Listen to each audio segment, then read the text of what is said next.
Hola a todos, mi nombre es David, y hoy vamos a sumergirnos juntos en otro caso aterrador que estremeció a todo un país. La historia trágica de la familia Rose ha sido considerada una de las más extrañas y desconcertantes que se hayan cometido en Estados Unidos en los últimos años. Este crimen dejó perplejos a los investigadores no solo por su nivel de crueldad y frialdad, sino también por un hecho profundamente perturbador: las víctimas y los supuestos agresores eran parientes cercanos.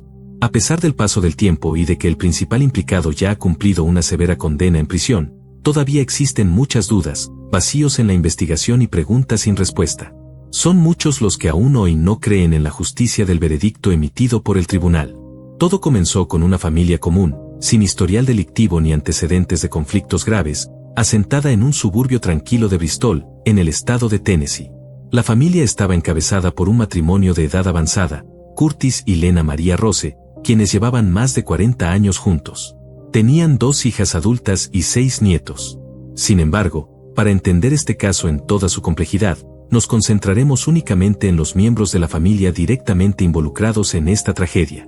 Al momento de los hechos, se encontraban en la casa los propios dueños, Curtis y Lena Maria, así como su hija mayor, Tosa Milorn, de 39 años, acompañada de su esposo James y sus 6 hijos. 2 de esos niños eran fruto de la relación entre Tosa y James, mientras que los otros 3 provenían de uniones anteriores. También estaba presente una niña vecina, que había ido a jugar con los pequeños. Cabe señalar que Tosa, James y los niños se habían mudado temporalmente a la casa de los padres de ella, ya que su propio hogar se encontraba en proceso de remodelación. Más tarde, llegaría a la vivienda otra figura clave en esta historia: Cez Denton, de 19 años, el hijo mayor de Tosa. Su relación con su madre y con su padrastro era notoriamente conflictiva. Apenas se hablaban y solían evitarse en la medida de lo posible. De hecho, su último encuentro había terminado en una tensa discusión. Nadie podría haber imaginado que ese sería el preludio de un suceso que conmocionaría a toda la comunidad. Los vecinos describían a los Rose como una familia estable y aparentemente feliz. Tosa parecía tener una buena relación con su esposo James, un mecánico apasionado por restaurar autos clásicos. Pero fue en esa misma vivienda, aparentemente pacífica, donde ocurrió una masacre que marcaría para siempre la historia de ese condado. Los agentes de policía que acudieron al lugar declararon que era la escena más sangrienta que habían presenciado jamás. Dentro del hogar, encontraron los cuerpos de 2 mujeres, madre e hija, Lena Maria y Tosa. Ambas habían sido ejecutadas a quemarropa. El cuerpo de Tosa estaba en una silla, frente a la mesa del comedor, mientras que su madre yacía entre la mesa y el refrigerador, tendida en el suelo. En la entrada de la casa, James, el esposo de Tosa, estaba gravemente herido.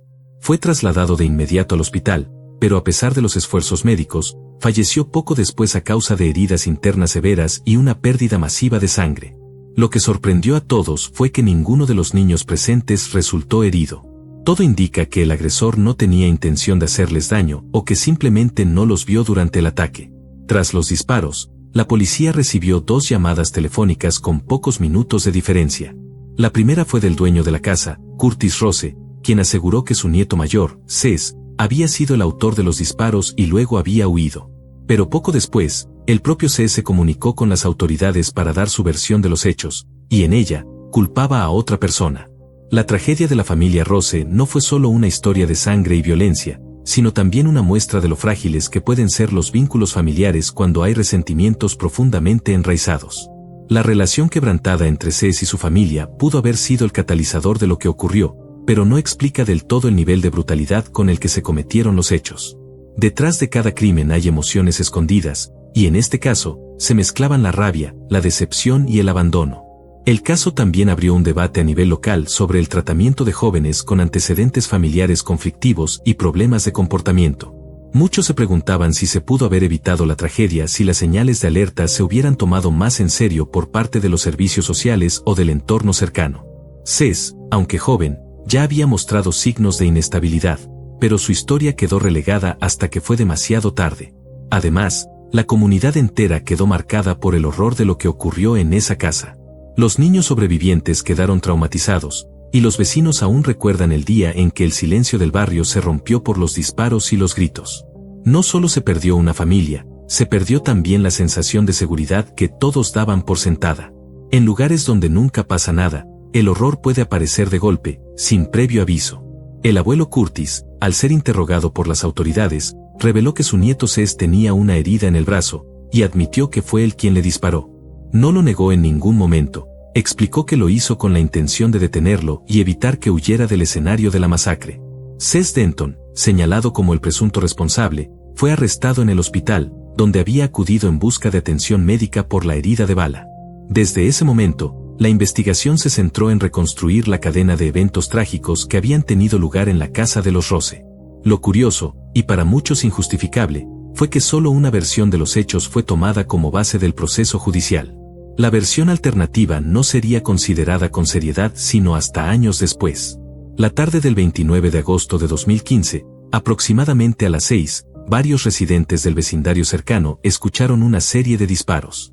Nadie se alarmó de inmediato, ya que la zona está rodeada de bosques donde es común la caza de aves y animales salvajes. Uno de los vecinos, sin embargo, confesó más tarde que lo inquietó la cantidad de tiros escuchados, seguida de un silencio absoluto.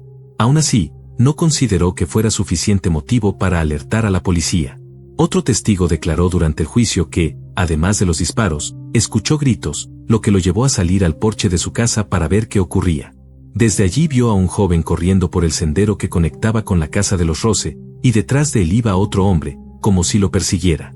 Debido a la densidad de los árboles cercanos a la carretera, el vecino no pudo distinguir claramente lo que sucedía, pero alcanzó a ver al muchacho subirse a un auto. Justo después, escuchó 2 disparos más, y el vehículo arrancó a toda velocidad. Pocos minutos después, las sirenas comenzaron a escucharse en el vecindario. Patrullas, ambulancias y vehículos de emergencia rodearon la propiedad de los Rose. Poco después, un helicóptero de emergencia aterrizó en el césped frente a la casa, dispuesto a trasladar a James, quien aún se encontraba con vida. Todo lo que ocurría parecía sacado de una escena de película. Ninguno de los testigos sabía con certeza qué estaba pasando, solo que algo verdaderamente grave había sucedido. Al llegar al lugar, los oficiales de policía fueron recibidos por el propietario de la casa, el anciano Curtis Rose, quien sostenía un arma de fuego. Posteriormente, otra pistola perteneciente a él fue encontrada en su habitación. La versión de los hechos que Curtis relató fue considerada como la principal línea de investigación y durante años se aceptó como la única verdad posible. Según Curtis, nada hacía presagiar lo que estaba por suceder ese día. Su hija Tosa, su yerno James, los nietos y una niña vecina se encontraban de visita en la casa. Él, como era habitual, estaba ocupado en su taller rodante en el patio trasero, reparando algunas herramientas. Fue allí donde escuchó los disparos, pero al igual que los vecinos, pensó que se trataba de cazadores en el bosque. Sin embargo, todo cambió cuando su nieto mayor, Cés, apareció de repente en el tráiler, sin haber avisado que vendría y visiblemente alterado. El joven le dijo que había ocurrido una tragedia y le pidió que llamara a emergencias de inmediato. Curtis lo siguió hasta la casa y al entrar, se encontró con una escena desgarradora. Los cuerpos sin vida de su esposa y su hija yacían ensangrentados. La primera reacción del anciano fue pensar en los niños. Buscó rápidamente en la casa y los encontró a todos en otra habitación, aterrados, pero ilesos. Los llevó a una zona segura en la parte trasera de la vivienda y los encerró allí para evitar que vieran el horror que acababa de presenciar. Mientras llamaba a los servicios de emergencia, vio cómo Cés salía apresuradamente de la casa y corría hacia la carretera. Convencido de que su nieto era el responsable de la masacre, Curtis tomó su arma, salió tras él y disparó 2 veces. Una de las balas rompió la ventana trasera del coche sin herir al conductor, pero la segunda impactó en el brazo izquierdo de Cés. Este episodio generó opiniones divididas en la comunidad. Algunos defendían la reacción del abuelo, argumentando que actuó guiado por el instinto y el dolor ante la pérdida de su esposa e hija. Otros, sin embargo, cuestionaban por qué se aceptó de inmediato su versión como verdad absoluta, sin considerar otros ángulos de lo ocurrido. La justicia, en su afán de cerrar el caso, pareció ignorar detalles que con el tiempo se revelarían esenciales. A lo largo del proceso judicial, surgieron múltiples inconsistencias en los testimonios y en la recolección de pruebas. Documentos perdidos, pruebas no analizadas y declaraciones contradictorias dejaron en evidencia que el caso fue abordado con una sorprendente falta de profundidad. A pesar de ello, la condena se emitió basándose únicamente en la narrativa inicial proporcionada por Curtis, dejando a muchos con la amarga sensación de que la justicia no fue imparcial ni exhaustiva. Mientras tanto, la figura de Cés Denton se fue transformando en una sombra maldita dentro del expediente judicial. Un joven con una historia familiar complicada, acusado del asesinato de su madre, su abuela y su padrastro. Pero, ¿y si no todo fue como lo pintaron? ¿Y si lo que parecía una verdad indiscutible escondía capas más profundas de conflicto, miedo y traición? El tiempo, como siempre, iría revelando verdades ocultas que cambiarían la percepción de todos sobre aquella sangrienta noche en Tennessee. Aún herido en el hombro, Cés logró alejarse del lugar. Sin embargo, no huyó demasiado lejos. Al llegar a una casa cercana, se detuvo para llamar a la policía y reportar lo ocurrido. Este detalle desconcertó profundamente al sheriff del condado, quien encabezaba la investigación. Según sus propias palabras en un informe de última hora, el escenario del crimen era tan extraño e ilógico que no existía un solo caso similar en su memoria profesional. Reconstruir lo sucedido esa tarde sería una tarea titánica, llena de contradicciones, pistas ambiguas y silencios que no cuadraban. Tras la detención de Cés Denton, el siguiente paso era establecer un motivo convincente que explicara por qué un joven sin antecedentes de violencia habría atacado brutalmente a su propia familia. Para sorpresa de muchos, el motivo fue hallado con rapidez. Cés era el hijo mayor de Tosa, a quien ella había dado a luz en su adolescencia. La relación con el padre del niño no prosperó, y fueron los abuelos quienes se encargaron de criarlo mientras ella intentaba rehacer su vida sentimental. Según algunos reportes médicos, Tosa padecía de trastorno afectivo bipolar y recibía tratamiento periódico en una clínica. Los investigadores no descartaron que Cés pudiera haber heredado dicha condición mental. Desde muy pequeño, el muchacho acumuló resentimiento hacia su madre, a quien apenas veía. Con los años, ese resentimiento creció y se transformó en un rencor profundo, del que hablaba abiertamente con amigos y familiares. Después de terminar la preparatoria, Cés se enlistó en el ejército. Estuvo fuera alrededor de un año, y al regresar, volvió a vivir con sus abuelos.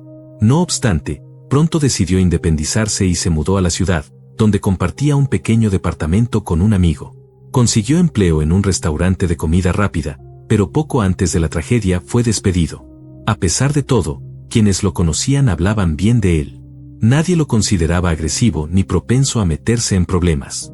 Nunca había tenido conflictos con la ley ni formaba parte de grupos conflictivos. Sin embargo, los detectives concluyeron que el móvil principal del crimen fue el odio acumulado hacia su madre y su padrastro.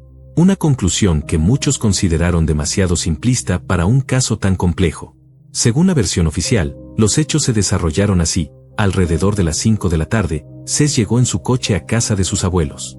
Vestía una chaqueta de camuflaje, y en el asiento del acompañante llevaba un rifle semiautomático. Estacionó el coche a un costado del camino y, con el arma en mano, entró por la puerta trasera. Una vez dentro, disparó varias veces, matando a su madre y a su abuela, y dejando gravemente herido a su padrastro. Luego, abandonó la chaqueta y el rifle en la entrada trasera de la casa y se dirigió al taller donde su abuelo trabajaba, pidiéndole que llamara a emergencias. El orden exacto de los disparos nunca pudo ser establecido, ya que Cés negó rotundamente ser el autor. Tampoco quedaba claro por qué, si era culpable, pidió que llamaran a la policía en lugar de huir de inmediato. Se asumió que sus principales objetivos eran su madre y su padrastro, y que su abuela fue asesinada simplemente por ser un testigo no deseado. Las principales pruebas en su contra fueron la chaqueta y el rifle encontrados junto a la entrada trasera, rastros de sangre en sus zapatos y balas localizadas dentro de su automóvil. Lo que resultó inquietante fue que también se encontraron alrededor de 100 cartuchos de munición, una cantidad difícil de justificar si la intención era matar solo a 2 personas. Otro punto que no cuadraba era la secuencia de los eventos.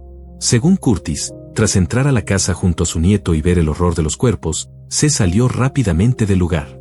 En ese tiempo, Curtis logró llevar a los niños a un sitio seguro, llamó a la policía, buscó su arma y, aún así, alcanzó a su nieto en la carretera y le disparó. Este último detalle despertó dudas.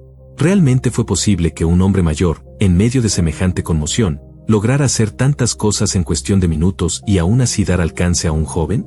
Para algunos expertos forenses, el relato parecía más bien una reconstrucción artificial, pensada para encajar con la versión que señalaba a Cés como el único culpable. No se investigaron a fondo otras hipótesis, y los testigos clave no fueron interrogados con el mismo rigor. En los círculos cercanos a la familia, comenzaron a surgir rumores de que el caso había sido cerrado apresuradamente para calmar a la opinión pública. Se decía que había presiones internas para hallar un culpable inmediato, sin considerar a fondo las lagunas en la narrativa oficial. Aunque Cés tenía motivos personales para estar resentido con su madre, eso no explicaba con claridad la violencia desmedida ni ciertos detalles que quedaron fuera del expediente. Años más tarde, investigadores independientes comenzarían a revisar el caso, encontrando irregularidades que nunca fueron presentadas en el juicio. Documentos extraviados, pruebas balísticas sin peritaje y contradicciones en los testimonios oficiales comenzaron a surgir, abriendo la puerta a la posibilidad de que la historia no fuera tan simple como se había contado. Lo que comenzó como un crimen doméstico parecía esconder algo mucho más oscuro, una verdad enterrada entre el miedo, el silencio y la desesperación. Feminicidio cometido. No fue sino hasta el año 2016 cuando el joven finalmente pudo presentar su versión de los hechos ante el tribunal, una versión que, por alguna razón, nunca había sido tomada en cuenta hasta ese momento. Según el propio Cés, siempre tuvo una relación muy estrecha con sus abuelos, quienes prácticamente lo criaron. En cambio, evitaba cualquier tipo de contacto con su madre, a quien consideraba emocionalmente distante y con la que mantenía una relación quebrada desde la infancia.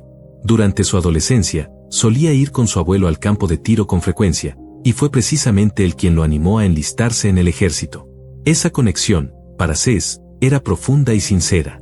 El día de la tragedia, Cés había llamado a su tía Amanda, la hermana menor de su madre, para informarle que pensaba ir a visitar a sus abuelos. Le pidió que le asegurara que su madre no estaría ahí, ya que no quería cruzarse con ella ni con James. Amanda, sin saber que Tosa y su esposo estaban de visita ese día en la casa de los Rose, le aseguró a su sobrino que podía ir tranquilo. Este testimonio fue confirmado por ella misma durante el juicio, dejando claro que Cés no tenía cómo saber que su madre y su padrastro estaban en el lugar. La intención de Cés, según su defensa, era simplemente pasar tiempo con su abuelo y practicar tiro al blanco, razón por la cual llevaba consigo un rifle y una cantidad considerable de municiones. Cés explicó que al llegar a la casa, fue directamente al tráiler donde su abuelo solía trabajar. Ahí le mostró el rifle que había traído, y ambos conversaron un poco sobre el arma. Luego, Curtis se dirigió a la casa sin soltar el rifle, y su nieto lo siguió. Cés sabía que su abuelo también tenía un arma en la casa y pensó que, como en otras ocasiones, terminarían disparando juntos a algunos blancos. Sin embargo, apenas Curtis entró a la habitación donde se encontraban los demás, según la versión de Cés, abrió fuego de inmediato. Las víctimas no tuvieron siquiera oportunidad de reaccionar, escapar o resguardarse.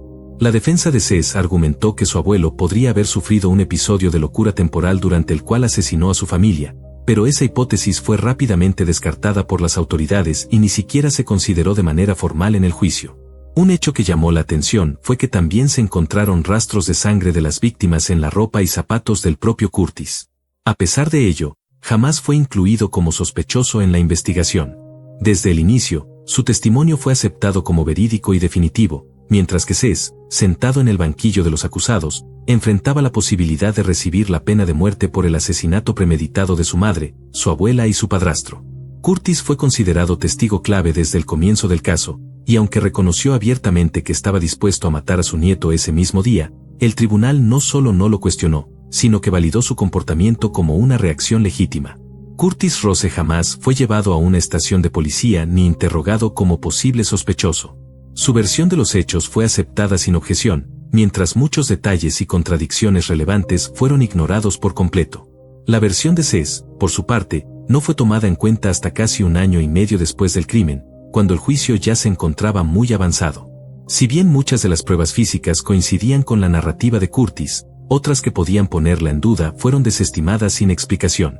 Durante el juicio, que se prolongó por más de una semana, se presentaron cerca de 200 pruebas documentales, además de los testimonios de decenas de testigos, incluidos vecinos, familiares y amigos cercanos a la familia. Lo más revelador fue que las declaraciones de abuelo y nieto se contradecían completamente. Era evidente que uno de los dos estaba mintiendo. El jurado deliberó durante varios días, y según declaraciones posteriores, estaban profundamente agotados tanto emocional como físicamente. Sin embargo, al momento de emitir el veredicto, declararon por unanimidad que no tenían duda alguna sobre la culpabilidad de Cés Denton en cada uno de los asesinatos. Lo que no quedó claro fue por qué el jurado descartó tan rápidamente la posibilidad de que Curtis hubiera tenido algún tipo de responsabilidad. Aunque no se halló un móvil evidente en su contra, su cercanía con las víctimas, el hecho de haber estado armado, y su declaración de estar dispuesto a matar a Cés debieron haber sido razones suficientes para investigar su papel con más profundidad. La defensa de Cés insistió en que las inconsistencias eran demasiadas como para ignorarlas, pero el tribunal no compartió ese punto de vista. Más allá del veredicto, lo que quedó en el aire fue una sensación de incertidumbre. ¿Fue realmente Sess el autor de la masacre? ¿O fue simplemente la figura más fácil de señalar? Los expertos legales que revisaron el caso años después reconocieron que el proceso estuvo plagado de omisiones preocupantes. La figura del anciano, respetado por su comunidad, jamás fue cuestionada. El joven, en cambio, quedó marcado de por vida como el monstruo de la familia Rose, sin que su versión de los hechos recibiera el mismo peso que la de su abuelo. Este caso dejó cicatrices profundas no solo en la familia, sino en todo el condado. La justicia, en su forma más cruda, se presentó ante los ojos de una sociedad que muchas veces prefiere respuestas rápidas a verdades incómodas. ¿Fue el juicio de Sess Denton una resolución justa o el resultado de una investigación dirigida desde el inicio? Esa pregunta sigue resonando en quienes aún no pueden conciliar lo ocurrido con la versión oficial. Finalmente, Sess Denton fue declarado culpable de los 3 asesinatos que se le imputaban. Sin embargo, tras una revisión minuciosa de todas las pruebas y de las circunstancias que rodearon la tragedia, el tribunal tomó una decisión inesperada: excluir la pena de muerte como castigo posible. En su lugar, se dictó una sentencia de cadena perpetua sin derecho a libertad condicional durante al menos los próximos 50 años. A pesar del veredicto, Sess nunca admitió haber cometido los crímenes. Hasta el día de hoy, cumple su condena en una prisión del estado de Tennessee, sosteniendo su inocencia y afirmando que fue víctima de un juicio injusto. En cuanto a los hijos huérfanos de Tosa y James Milorn, su destino quedó en manos de otros miembros de la familia. Entre ellos se encontraban la tía Amanda, quien testificó en defensa de Sess durante el juicio, y el propio Curtis Rose, el abuelo que jugó un papel central en los hechos y cuya versión fue determinante para la condena. Los niños, víctimas colaterales de una historia que los marcó para siempre, fueron apartados del ojo público y resguardados del escándalo mediático. Lo único que les quedó fue el silencio de una familia rota y los recuerdos fragmentados de una tarde que nunca podrá ser olvidada. El caso Rose dejó más preguntas que respuestas. Fue una historia de vínculos rotos, de decisiones apresuradas y de una justicia que algunos consideran incompleta. Con el paso del tiempo, han surgido voces que piden la reapertura del caso y una revisión más justa, especialmente ante las nuevas evaluaciones forenses y testimonios que fueron ignorados. Mientras tanto, Sess permanece entre rejas, su versión de los hechos relegada al olvido, y su vida detenida desde aquel día de agosto en el que todo cambió.